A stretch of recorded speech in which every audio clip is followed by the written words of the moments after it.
Well, from Louis Vuitton to Vanity Fair, big brands with rich histories are making headlines this week by shedding light on new talent with some pretty strong voices. Oh, yeah, and here with his thoughts on these stories is our good and our only friend, Tyrone Edwards. We're joking. We missed you. I'm so glad to be your only friend. No, you were away in Europe for quite some time.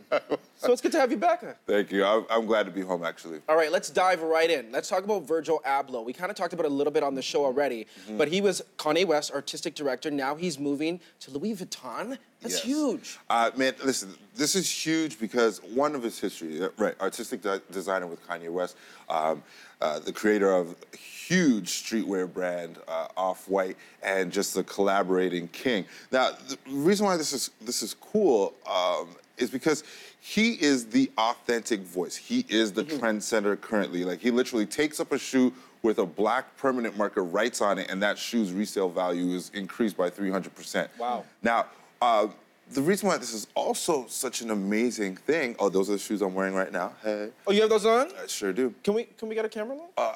Maybe after. No. There it is. There we go. But the reason why this is cool, though, also, first ever African-American designer to take the menswear position at Louis Vuitton, and only one of 3 to ever take one of the major maisons in French fashion. So, obviously, that's a big win. But here's what I'm seeing, my take. My take is, in 2015 and 16, Adidas was kicking Nike's butt in terms of coming out with the great shoes with their collaboration with Kanye West, and of course, with their Ultra Boost silhouette. And then, all that attention shifted right back to Nike with the shoes that I'm wearing on my feet and a couple other collaborations that they did with Virgil. Right. He single-handedly brought all that attention right back to Nike. That's crazy. Because he's found a way of really blurring the lines of high fashion and streetwear, and you can't even really tell the difference. And that in itself is what makes him a unique designer in all times. And then I feel like last year, Gucci had a very strong run. Everybody was wearing Gucci. There were songs about people wearing Gucci. Yeah. And I think, I really, really do think, so my take, Tyrone's take on this is that Louis Vuitton will reap the benefits of having this collaboration just the way Nike did with Adidas. And he's probably getting paid a lot of this, Oh, right? it's going to be a lot of money. Oh, yeah. Louis Vuitton is not cheap, and neither is anything he's ever done. It is the #1 brand globally in the world. They represent a lot of different labels, not to mention the culture of these maisons in French. These men who run these artistic directors, are powerful. Like, super powerful. I mean, he's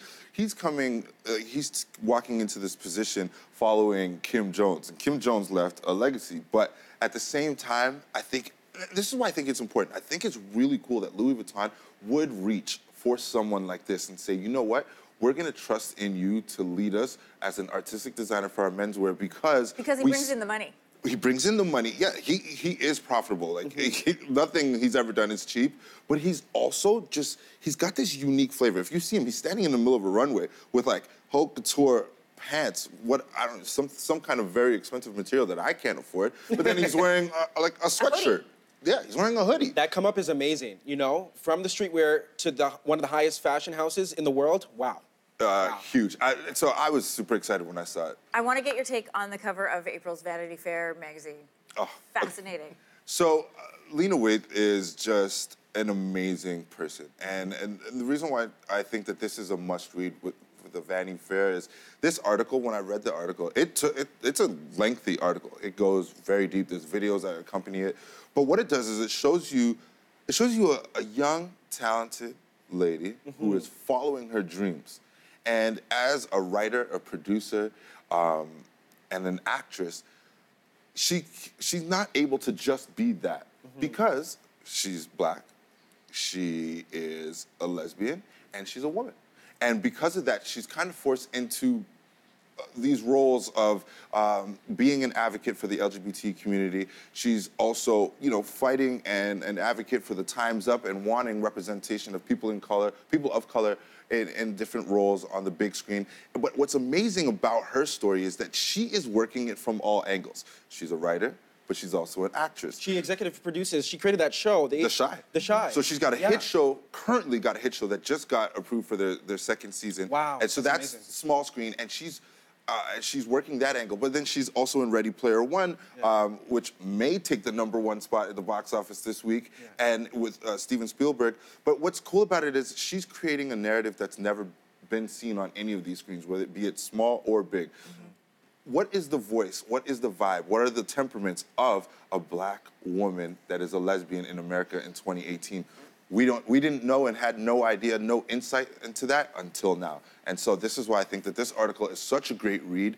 And I just want to give a shout out to these major companies like a Vanity Fair and a Louis Vuitton, who have such rich histories and very, very close-knit groups, and you don't get into those places of power. And now they're reaching for people that have the authentic voice, and I think that they're doing their research and they're doing their just due. So whenever I can tell a good story, I will, and that is my take. Thanks, Tyrone.